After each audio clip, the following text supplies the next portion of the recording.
Fala concurseiro, fala concurseira. Hoje nós estamos aqui com o Estatuto da Criança e do Adolescente. Eu sou a professora Amanda Bodarte e vou ajudar vocês a trilhar essa caminhada aí dessa legislação que é extremamente importante para quem almeja a carreira policial, tá bom? E vocês terão que fazer a leitura da Lei Seca. Por quê?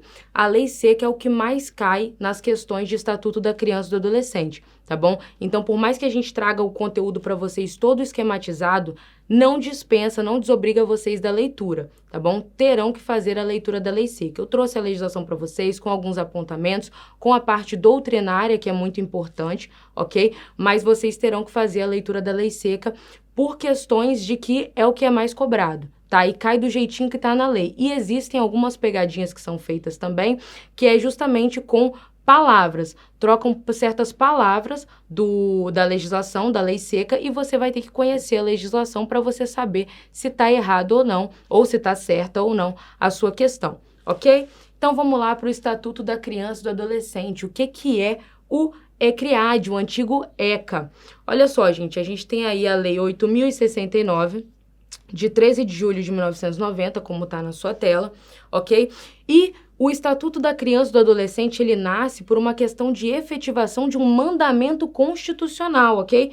O artigo 227 da Constituição Federal, de 88, ele vai trazer para nós que é dever da família, da sociedade e do Estado assegurar à criança e ao adolescente e ao jovem com, olha só, parte importante aqui, absoluta prioridade. E vocês vão ver o motivo desse absoluta prioridade, porque nem sempre foi assim, ok? Antigamente, nas legislações anteriores que falavam sobre o menor, sobre a criança, sobre o adolescente, percebia-se que, na realidade, você só tinha os fins ali da punição. E aqui não, é diferente da nossa legislação atual, Estatuto da Criança e do Adolescente, de 90, que traz a proteção da criança e traz a absoluta prioridade, traz a segurança de direitos. A criança que antes era um objeto de direitos, hoje passa a ser sujeito de direitos, com todas as garantias que os adultos têm, os direitos individuais, fundamentais, coletivos, e ainda os direitos especiais, que vão estar justamente nessa legislação aqui, ok? Então, o que a criança ela vai ter direito, que essa legislação ela vem para regular? Olha lá, a vida, a saúde, a alimentação, a educação, lazer, profissionalização, cultura, dignidade e ao respeito, a liberdade e a convivência familiar e comunitária, além de colocá-los a salvo de toda forma de negligência, discriminação, exploração, violência, crueldade e opressão. Todos esses direitos que estão aqui regulamentados estão previstos aqui no artigo 227, eles vão ser colocados como títulos dentro dos direitos fundamentais da criança, ok? Então vamos lá. Evolução do tratamento dispensado às crianças ao longo do tempo. Como eu falei para vocês, a gente teve o Código Melo Matos e o Código de Menores antes de vir o Estatuto da Criança e do Adolescente.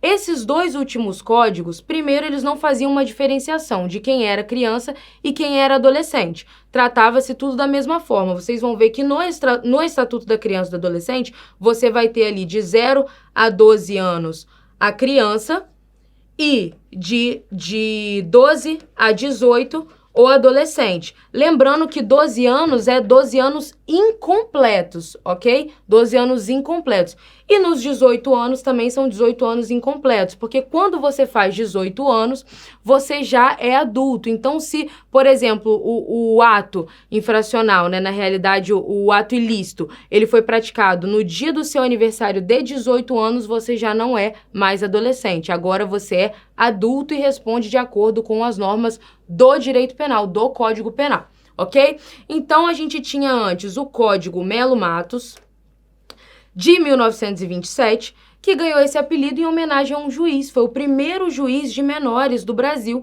e da América Latina, ok?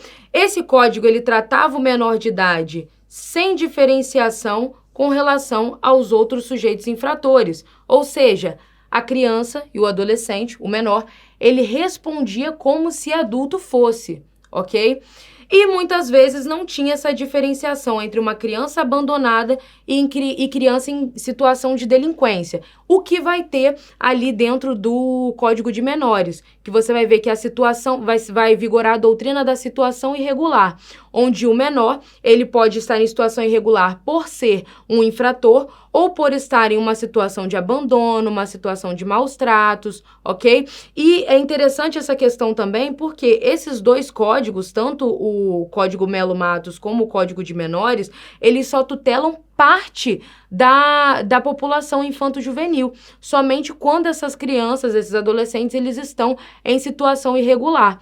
Que há uma grande diferença, né, com relação ao Estatuto da Criança e do Adolescente, que ele vem sem exceção para todas as crianças. Ele não regula somente a situação do menor infrator. Ele vai tutelar direitos para todas as crianças, ok? Depois do Código de Melo Matos, que está aí na tela de vocês, a gente teve em 79 o Código de Menores, que era muito parecido com o Código Melo Matos também. Sob o pretexto de proteger crianças e adolescentes, esses poderiam ser punidos, inclusive sem o devido processo legal. Para você concurseiro que já está estudando há um tempo, que já estudou, por exemplo, direito penal e processo penal, você sabe que não pode haver punição sem o devido processo legal. O devido processo legal é um direito da pessoa que está sendo ali acusada de algum ato ilícito. Ok?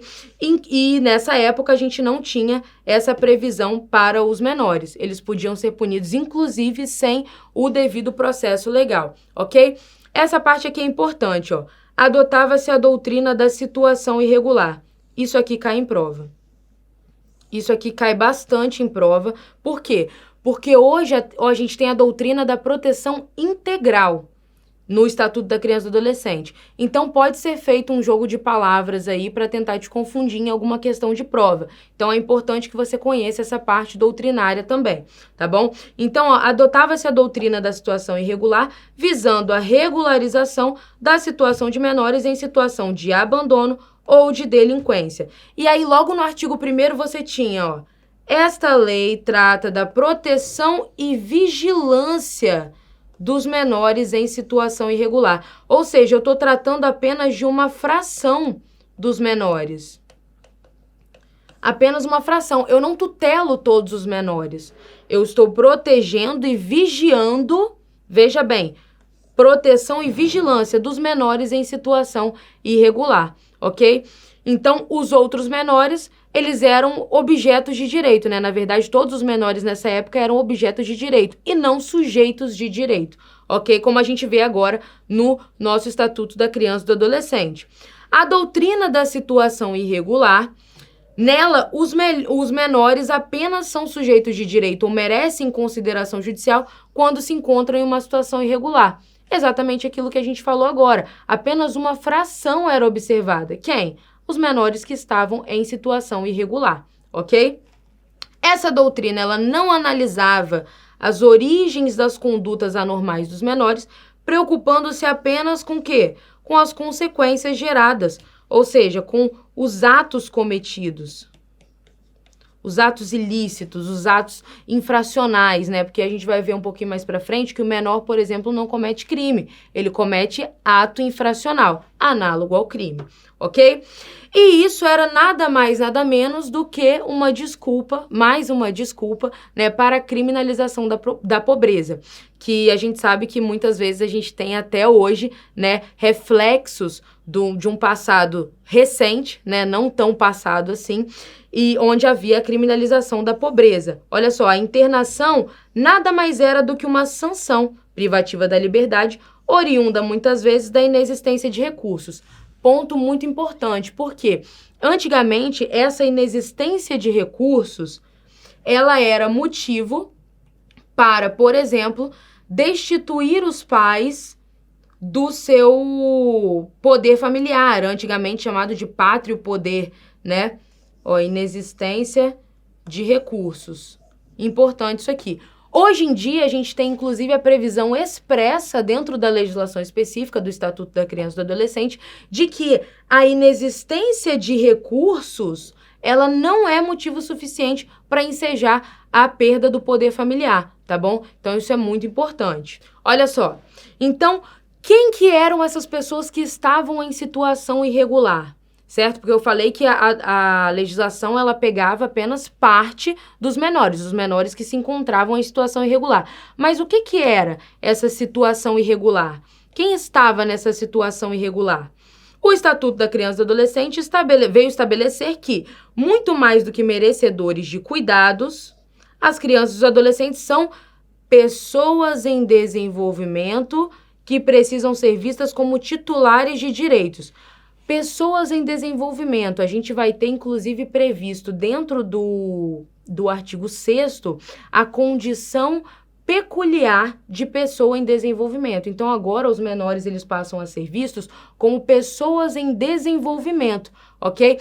E essa legislação, ela vem justamente para proteger a criança e o adolescente nessa fase em que eles estão mais vulneráveis aí se desenvolvendo. Tem, inclusive, uma pesquisa recente que mostra, cada vez as pessoas vão dizendo que a adolescência está durando mais, né? E no último estudo que eu vi, tinha alguns cientistas falando que a adolescência estava se estendendo até praticamente os 25 anos, né? Ou seja, a pessoa até os 25 anos estava nessa fase de desenvolvimento. Obviamente, isso é uma questão biológica, né? Lá das ciências, da medicina, e o que a gente tem que observar aqui é o que a legislação fala, mas é muito interessante porque, inclusive, a gente nunca sabe quando isso pode ensejar uma mudança na legislação, porque a legislação ela tem que atender aos fins sociais, certo? Ela tem que caminhar junto com a sociedade, então ela não pode destoar. E se nasce um novo estudo dizendo que a adolescência vai até mais tarde, que essa situação, essa condição peculiar de pessoa em desenvolvimento, ela vai até mais tarde, obviamente a legislação ela vai ter que ser adequada.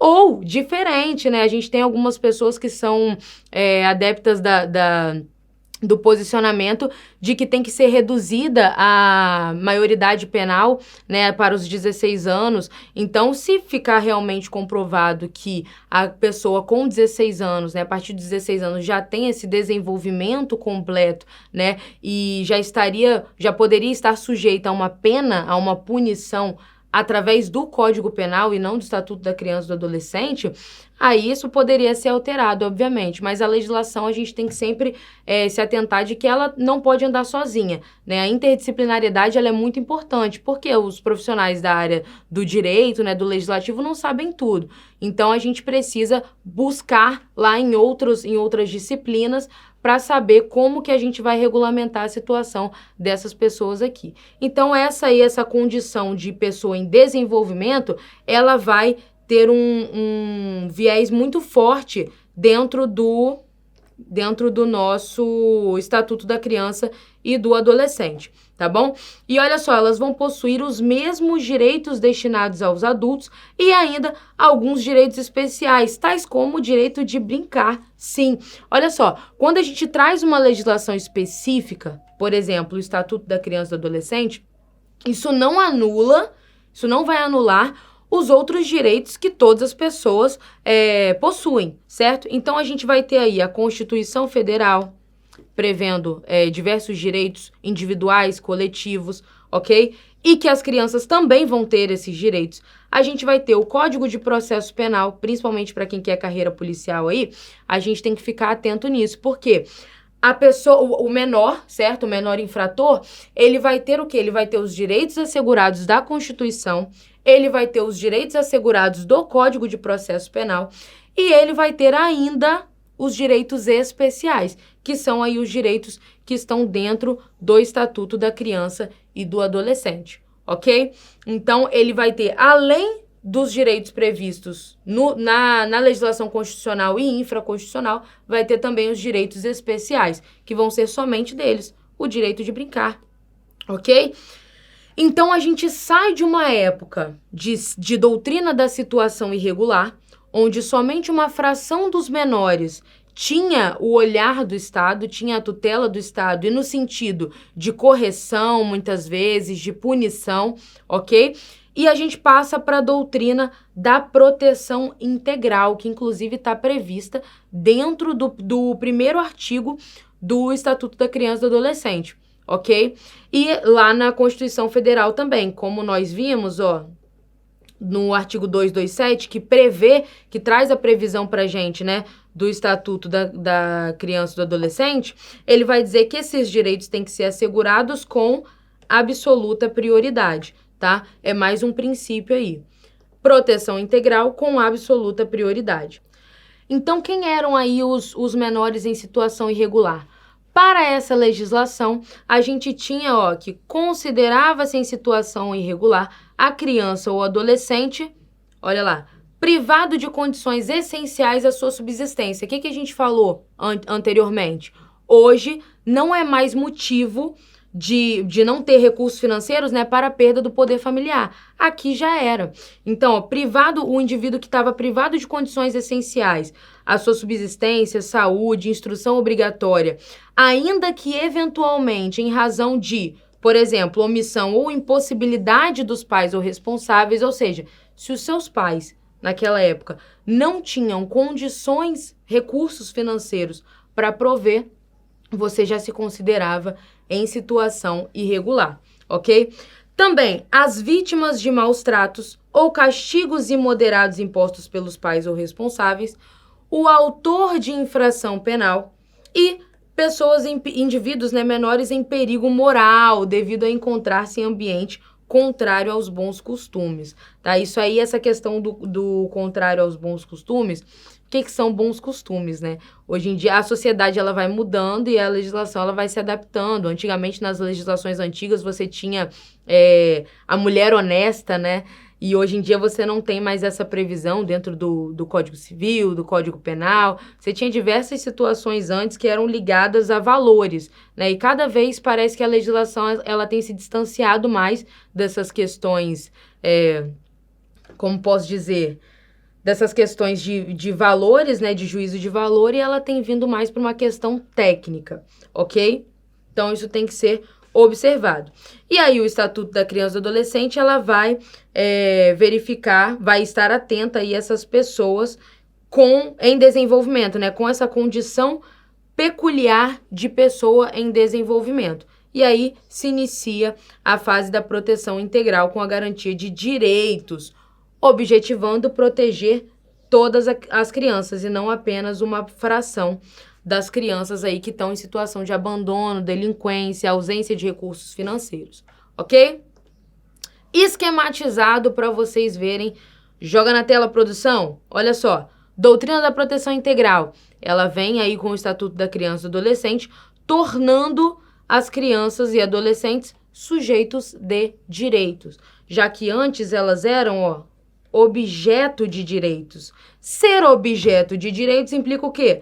Alguém ter direito sobre você. Você é uma coisa, você é um objeto, certo? Então, no caso, quando o menor, ele desviava, tinha um comportamento desviante ou se encontrava, né, na situação irregular, surgiam direitos sobre ele, né? Tinha-se direito sobre eles, era tutelada essa situação.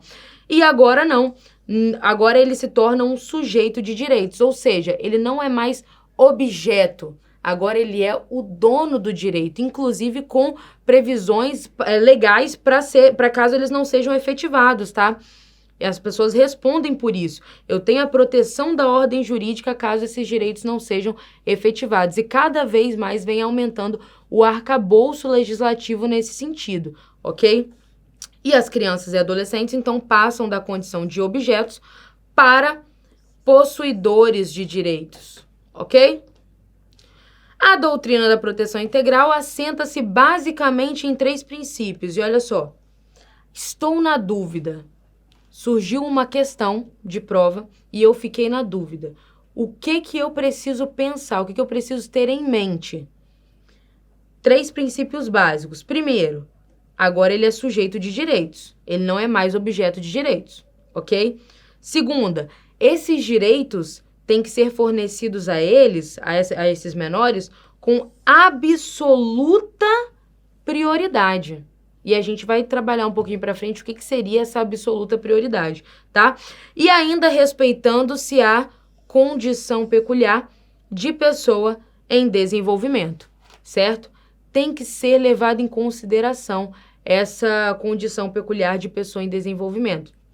Tem um estudo, inclusive, científico, obviamente, que se trata justamente desses primeiros anos de vida da criança, né? Dessa parte onde a criança e o adolescente, na verdade, eles estão bem vulneráveis, e de como as influências externas, e não é só influência externa de você estar inserido em um ambiente ruim, não. São influências externas de má alimentação, né?